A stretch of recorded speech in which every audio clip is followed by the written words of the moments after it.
இடம்பொருள் நேயர்களுக்கு வணக்கம். ஸோ இன்றைக்கி பார்த்திங்க அப்படின்னா இப்போ மகாநதி சீரியலை பொறுத்த வரைக்கும் இப்போ இன்னும் விஜய் தேடிட்டே தான் இருக்கார் தன்னுடைய மனைவியை, காதல் மனைவியை தேடி. ஆனாலும் இப்போ எங்கே இருக்காங்க, என்ன இருக்காங்க, எங்கே போயிருப்பாங்கன்னு அவருக்கு எதுவுமே புரியவே இல்லை. அதனால் நிவினை வேறு கூப்பிட்டார்ல, நல்ல வேலை நிவின் கிட்ட எதையும் உளரல. நிவின் கிட்ட உளறி வச்சா இன்னும் கதை தேவையில்லாமல் காம்ப்ளிகேட் ஆகும்.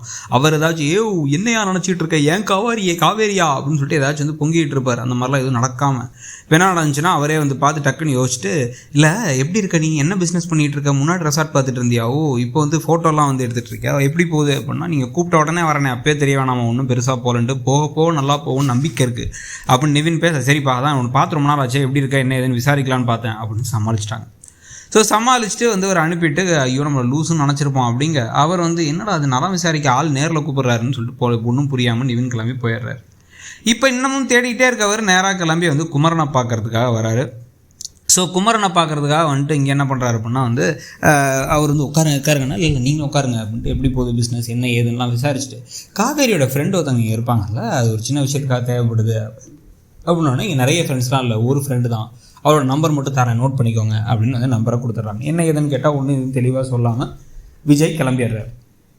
இப்போ இந்த பக்கம் பார்த்திங்க அப்படின்னா குமரனுக்கு அவங்க அம்மா கால் பண்ணி, ஏதோ பிரச்சனையாக இருக்குது கொடைக்கானலில், வேலி போட்டாங்க, வேலி போட்டதுக்கு ஏதோ வரணும், நீ தான் எல்லாத்தையும் சரி பண்ணணும், என்ன இப்போ வருவியாரில் மாட்டியா, இல்லை அதையும் ஒய்ஃப்ட்ட கேட்டு தான் பதில் சொல்லணுமா, முன்ன மாதிரி இல்லையே, நீ இப்போ என் பையனாக இருந்தால் பரவாயில்ல, இப்போ அவளோட புருஷனாக தானே ஆகிட்டார், கங்கா சொன்னாதானா அப்படி இப்படின்னு கேட்க, ஐயோ அம்மா நான் வரமா ஏமா போட்டு படுத்துறேன், நான் கண்டிப்பாக வந்துடுறாமா அப்படின்னு சொல்லிட்டு கிளம்பிட்டு இருக்காரு குமரன். ஸோ இப்போ இதில் ஏற்கனவே நர்மதா சம்மர் ஹாலிடேஸ்க்கு கொடைக்கானல் போகணும்னு ஆசைப்பட்டாங்க. இது இல்லாமல் இவருக்கு போக வேண்டிய ஒரு சுச்சுவேஷன் இருக்குது, குமரனுக்கு அங்கே ஏதோ வேலி பிரச்சனைன்ட்டு அவங்க அம்மா கூப்பிட்டதுனால. ஸோ அவரும் போகிறதுக்கு ரெடி ஆகிட்டார். இப்போ குடும்பமே கிளம்பி கொடைக்கானலுக்கு போகிறாங்கிறது ஒரு பக்கம் தெரியுது.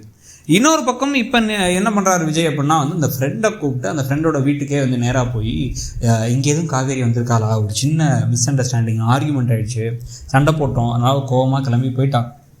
எங்கே போயிருப்பான்னு கேட்டால் அவங்க வீட்டில் யாருக்கும் தெரியல, அவங்க வீட்டில் எல்லாரும் பயப்படுவாங்கிறதுனால நாங்கள் அவங்கள்ட்ட சொல்லவும் இல்லை.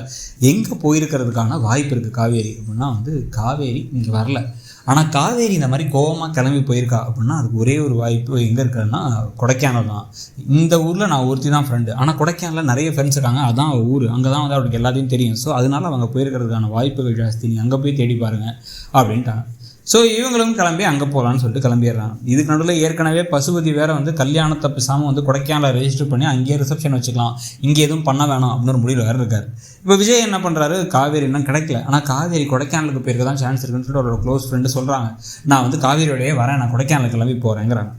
உடனே நீ காவேரியோட தான் வரணும்னு இவரும் வேறு அனுப்பி விட்டுறாரு. இதுக்கு நடுவில் இந்த சித்தியும் பாட்டியும் காலையிலேருந்து காவேரி கீழே இறங்கி வரவே இல்லையே, சாப்பிடவே இல்லை ஒரு வேளை அந்த பொண்ணு அப்படின்ட்டு கூப்பிடலான்னு கிளம்பி போக, தாத்தா உடனே சமாளிக்கிறதுக்கு என்ன சொல்கிறாருன்னா, இல்லை அந்த பொண்ணு விஜய் நைட்டு திட்டினதுனால கோச்சிக்கிட்டு அவங்க வீட்டுக்கு போயிடுச்சான். அவங்க வீட்லேயும் சாப்பிடாம இல்லாமல் இருக்குங்கிறனால நான் விஜயை கூப்பிட்டு, நீ அவளை கூப்பிட்டு கொடைக்கானல் போயிட்டு வா அப்படின்னு சொல்லிட்டேன். ஸோ கொடைக்கானல் போயிட்டா அப்படின்னா, என்ன மாதிரி பொண்ணு அவள் குடும்பத்தை அவ்வளோ பெரிய பிரச்சனையை உண்டு பண்ணி கல்யாணத்தை நிறுத்திட்டு ஜாலியாக கிளம்பி கொடைக்கானல் போயிருக்கா, இவளுக்காக நம்ம பரிதாபப்பட்டுட்டு இருந்தோம் அப்படின்னு கோவப்படுறாங்க. இதுக்கு நடுவில் விஜய் காரில் போயிட்டு இருக்கும்போதே அவருக்கு அப்படியே காவேரியை பற்றி நினப்பு அப்படியே கண்ணீர் அப்படியே ஒவ்வொரு ட்ராப்பாக கண்ணிலேருந்து சிந்துது. அந்த நம்ம தான் திட்டோம், தேவையில்லாமல் கோவப்பட்டோம், என்ன இருந்தாலும் நம்ம மனைவி அப்படி பேசிடக்கூடாதுன்னு தோணுது. ப்ளஸ் காவேரியை மிஸ் பண்ணவும் ஆரம்பிக்கிறார். 3 எபிசோடாக காவேரியை காமிக்காமல் கதையில் நமக்கு ஒரு உயிரே இல்லாத மாதிரி தான் இருக்குது. ஏன்னா அவங்களுடைய கதாபாத்திரம் தான் இந்த சீரியலுக்கு ஒரு பெரிய ஒரு உயிர் கொடுக்கறது. ஸோ என்ன நடக்க போதுங்கிறத பார்க்கலாம். இது இல்லாமல் பார்த்தீங்கன்னா கொடைக்கானலில் இந்த தடவை நிறைய பேர் இருக்க போகிறாங்க. போன தடவை போன போதெல்லாம் இவங்க 2 பேர் மட்டும் இருந்தாங்க. இப்போ பார்த்தீங்க அப்படின்னா குமரன், கங்கா, நர்மதா எல்லோரும் இருக்க போகிறாங்க. எல்லாம் ஒரு இடத்துல மீட் பண்ண வேற போகிறாங்க. அதை பற்றி நீங்கள் என்ன நினைக்கிறீங்கிறத சொல்லுங்கள். தேங்க்யூ. இடம்பொருள் நேயர்களுக்கு வணக்கம். ஸோ இன்றைக்கி பார்த்தீங்க அப்படின்னா இப்போ மகாநதி சீரியலை பொறுத்த வரைக்கும் இப்போ இன்னும் விஜய் தேடிட்டே தான் இருக்கார் தன்னுடைய மனைவியை, காதல் மனைவி.